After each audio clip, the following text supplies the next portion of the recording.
मेरा नाम doctor Rafiq, sexologist, bachelor of यूनानी मेडिसिन फ्रॉम दिल्ली यूनिवर्सिटी, और मैं बिहार कलां बरेली में बैठता हूँ। हीमोफीलिया एक ब्लड की डिजीज़ है, रक्त विकार है जो हेरिडिटी होता है, यानी माँ बाप से बच्चों में आता है। हीमोफीलिया का अभी तक कोई रीज़न और कोई इलाज नहीं पता चल पाया है। इसी वजह से बच्चों में हीमोफीलिया सारी उम्र रहता है। जब कभी किसी बच्चे को चोट लगती है और उसका ब्लड नहीं रुकता, तब पेरेंट्स को पता चलता है कि इसको कोई प्रॉब्लम है और उसके ब्लड टेस्ट वगैरह करवाए जाते हैं, तब मालूम होता है कि उसको हीमोफीलिया है। हीमोफीलिया ख़ास तौर पर जिस माँ बाप को होता है तो वो अपने बच्चे के टेस्ट शुरू से ही करा लेते हैं, जिससे पता चल जाता है हीमोफीलिया है। हीमोफीलिया के सिम्टम्स क्या होते हैं? कभी चोट लगती है तो ब्लड नहीं रुकता, कभी कोई ज़ख्म हो जाता है, कोई इंजरी होती है तो वो बहुत गहरी और बड़ी हो जाती है, और इसके अलावा ब्लड आने लगता है। कभी नाक से ब्लड आ जाता है, कभी पेशाब के रास्ते से ब्लड आता है, कभी पॉटी से ब्लड आता है, और लड़कियों में जो माहवारी होती है वो काफ़ी लंबे टाइम तक चलती रहती है। तो ब्लीडिंग से ही मालूम होता है कि इस बच्चे को हीमोफीलिया होता है। हीमोफीलिया एक ऐसी बीमारी है जो कभी ठीक नहीं होती है। सब उसके सिम्टम्स के हिसाब से, उसके बॉडी के हिसाब से उसका ट्रीटमेंट किया जाता है।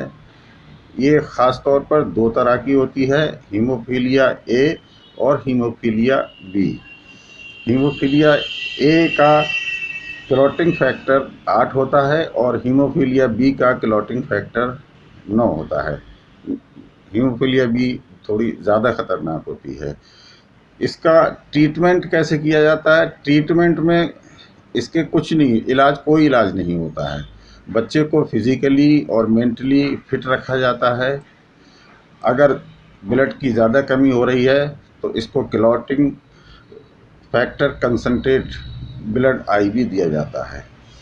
वही ब्लड बार बार दिया जाता है जिसको सभी लोग, घर वाले, देशवासी डोनेट करते हैं, तो वो ब्लड दिया जाता है। अच्छा, ये हीमोफीलिया लड़कों में ज़्यादा होती है, क्योंकि लड़कों में के डीएनए में एक एक्स क्रोमोसोम होता है और लड़कियों में 2 एक्स क्रोमोसोम होते हैं, इसलिए लड़कों में ज़्यादा देखी गई है, लड़कियों में बहुत कम होती है। इस बीमारी से बचने के लिए सबसे अच्छा तरीका यही है, जिस बच्चे को हीमोफीलिया है उसके साथ सिंपैथी दिखाएं, उसको फिज़िकली मेंटली फिट रखें, और बच्चों को, इस तरह के बच्चों को ब्लड की ज़रूरत अक्सर पड़ती है, तो हम सभी देशवासियों को ब्लड डोनेट करना चाहिए, क्योंकि रक्तदान ही एक महादान है। डॉक्टर साहब, ये दिवस मनाया जाता है, क्यों मनाया जाता है? इसीलिए मनाया जाता है, इसके हर ज़िले में सेंटर होते हैं जिसको एसटीसी कहते हैं। हीमोफीलिया के बच्चे उन्हीं पर सेंटर पर जाते हैं, जिससे हम लोग इसको दिवस मनाते हैं, लोगों को पता चलता है, जागरूक होते हैं और वो अपना ब्लड वगैरह डोनेट कर देते हैं, जिससे बच्चों को परेशानी ना हो। धन्यवाद।